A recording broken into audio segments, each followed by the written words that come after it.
بسم اللہ الرحمن الرحیم۔ معزز سامعین اکرام، آج چونکہ 7 ستمبر ہے، یہ وہ دن ہے جس دن ہم یہ عہد کرتے ہیں کہ ہم نے ختم نبوت کا جو ہمارا عقیدہ ہے اس کا تحفظ کرنا ہے۔ یہ 7 ستمبر کو ہم کیوں مناتے ہیں، اس کی وجہ کیا ہے، اس کی تاریخ جو ہے وہ میں آج دہرا دیتا ہوں تاکہ ہم مسلمانوں کے دلوں کے اندر یہ بات محفوظ رہے کہ قادیانی غیر مسلم تھے، ہیں اور رہیں گے۔ تو ابھی اپنے موضوع کی طرف آتے ہیں۔ 22 مئی سن 1974 کو نشتر میڈیکل کالج ملتان کے کچھ طلباء معلوماتی اور تفریحی سفر کے لیے چناب نگر کے راستے پشاور جا رہے تھے کہ چناب نگر ریلوے اسٹیشن پر قادیانیوں نے اپنا کفریہ لٹریچر تقسیم کرنے کی کوشش کی، جس پر طلباء نے اس لٹریچر کو لینے سے انکار کیا اور ایمانی غیرت کا ثبوت دیتے ہوئے ختم نبوت زندہ باد کے فلک شگاف نعرے لگائے۔ 29 مئی 1974 کو طلباء کا یہ قافلہ واپس ہونے لگا تو نشتر آباد اسٹیشن، جو کہ چناب نگر اسٹیشن سے پہلے آتا ہے، پر قادیانی اسٹیشن ماسٹر نے چناب نگر کے قادیانی اسٹیشن ماسٹر کو بتایا کہ فلاں بوگی طلباء کی ہے۔ چنانچہ خلاف ضابطہ چناب نگر ریلوے اسٹیشن پر گاڑی روک لی گئی۔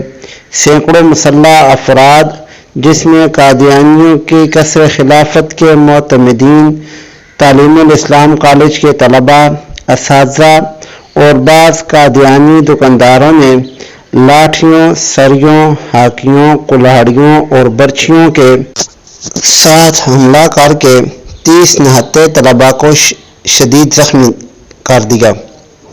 قادیانی اپنے ساتھ بازاری فطرت کی 300 کے قریب عورتیں بھی لائے۔ جب قادیانی غنڈے مسلمان طلباء کو مارتے تو وہ رقص کرتی اور تالیاں بجاتی۔ اسی دوران نشتر میڈیکل کالج یونین کے صدر ارباب عالم کو اتنے زور سے مارا کہ وہ بے ہوش ہو گئے۔ اس واقعے کا پورے ملک میں زبردست رد عمل ہوا۔ 30 مئی 1974 کو لاہور اور دیگر شہروں میں ہڑتال ہوئی۔ 31 مئی 1974 کو اس سانحے کی تحقیقات کے لیے سمدانی ٹریبیونل کا قیام عمل میں آیا۔ 3 جون 1974 کو مجلس عمل کا پہلا اجلاس راولپنڈی میں منعقد ہوا۔ 9 جون 1974 کو مجلس عمل کا کنوینر لاہور میں مولانا سید محمد یوسف بنوری رحمۃ اللہ علیہ کو مقرر کیا گیا۔ 13 جون 1974 کو وزیر اعظم نے نشری تقریر میں بجٹ کے بعد مسئلہ قومی اسمبلی کے سپرد کرنے کا اعلان کیا۔ 14 جون 1974 کو ملک گیر ہڑتال ہوئی۔ 16 جون 1974 کو مجلس عمل تحفظ ختم نبوت کا فیصل آباد میں اجلاس ہوا، جس میں حضرت بنوری رحمۃ اللہ علیہ کو امیر منتخب کیا گیا۔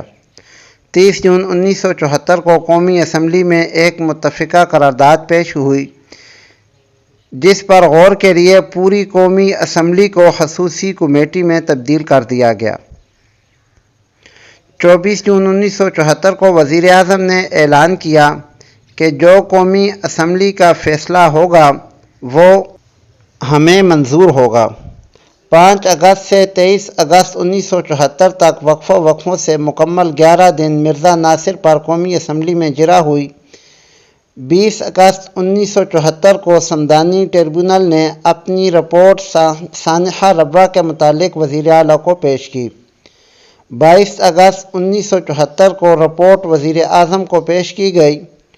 24 اگست 1974 کو وزیر اعظم نے فیصلہ کے لیے 7 ستمبر کی تاریخ مقرر کی۔ 27 اور 28 اگست 1974 کو لاہوری گروپ پر قومی اسمبلی میں جرا ہوئی۔ 1 ستمبر 1974 کو لاہور شاہی مسجد میں ختم نبوت کانفرنس ہوئی۔ 5-6 ستمبر 1974 کو اٹارنی جنرل نے قومی اسمبلی میں عمومی بحث کی اور مرزائیوں پر جرح کا خلاصہ پیش کیا۔ 6 ستمبر 1974 کو آل پارٹیز مجلس تحفظ ختم نبوت کی راولپنڈی میں وزیر اعظم سے ملاقات کا فیصلہ کیا۔ اس ساری کارروائی میں قومی اسمبلی نے 2.5 ماہ کے عرصہ میں 28 اجلاس بلائے اور 96 گھنٹوں پر مشتمل نشستیں ہوئیں۔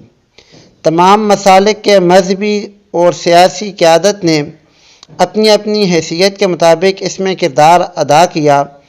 علماء دیوبند کے عظیم سپوت خصوصاً مفکر اسلام مولانا مفتی محمود اور آپ کے رفقا کار نے قادیانیوں کا لٹریچر جمع کیا۔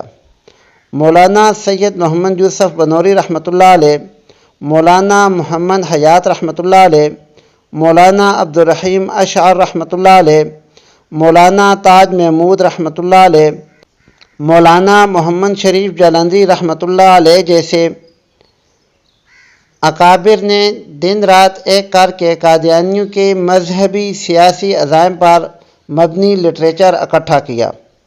اس محنت میں قادیانیوں کی مذہبی حصے کی ترتیب و تدوین مفتی محمد تقی عثمانی صاحب دامت برکاتہم العالیہ، سابق چیف جسٹس سپریم کورٹ وفاقی شرعی عدالت نے، جبکہ سیاسی حصے کی ترتیب مولانا سمیع الحق شہید رحمۃ اللہ علیہ، سابق ممبر سینٹ آف پاکستان نے اپنے ہاتھوں سے کی۔ 7 ستمبر 1974 کو قومی اسمبلی میں دستور کی دفعہ 106 میں قادیانی اور لاہوری گروپ کو اقلیتوں کی فہرست میں شامل کیا گیا اور دفعہ 260 میں ایک نئی شق کا اضافہ کیا، جس میں یہ طے کیا کہ ہر فرد جو حضور صلی اللہ علیہ وآلہ وسلم کے بعد کسی مدعی نبوت کو پیغمبر یا مذہبی مصلح مانتا ہو، وہ آئین یا قانون کے مقاصد کے ضمن میں مسلمان نہیں۔ مرکزی وزیر قانون جناب عبدالحفیظ پیرزادہ نے بل پیش کیا۔ ان کے بعد مفکر اسلام مولانا مفتی محمود رحمہ اللہ تعالی قائد حزب اختلاف کی حیثیت سے اٹھے اور بل کی مکمل تائید کی اور اس اقدام پر وزیر اعظم اور ارکان حزب اقتدار کو خراج تحسین پیش کیا۔ تقریباً 5 بجے اسپیکر قومی اسمبلی ساجزادہ فاروق علی نے قائد ایوان ذوالفقار علی بھٹو کو اظہار خیال کی دعوت دی۔ بھٹو صاحب نے آدھے گھنٹے کے لگ بھگ تقریر کی۔ اس کے بعد بل کی ووٹنگ کا مرحلہ شروع ہوا۔ مرزائیوں کو غیر مسلم اقلیت قرار دینے کے لیے 130 ووٹ آئے اور قادیانیوں کی حمایت میں 1 ووٹ بھی نہ آیا۔ چنانچہ قومی اسمبلی نے اتفاق رائے سے یہ بل پاس کیا اور مرزائیوں کو ہمیشہ کے لیے غیر مسلم اقلیت قرار دے دیا۔ تو یہ میرے پاکستانی اور مسلمان بھائیوں مکمل مختصر تاریخ ہے کہ قادیانی کس طرح آئینی طور پر غیر مسلم پاکستان میں قرار دیے گئے۔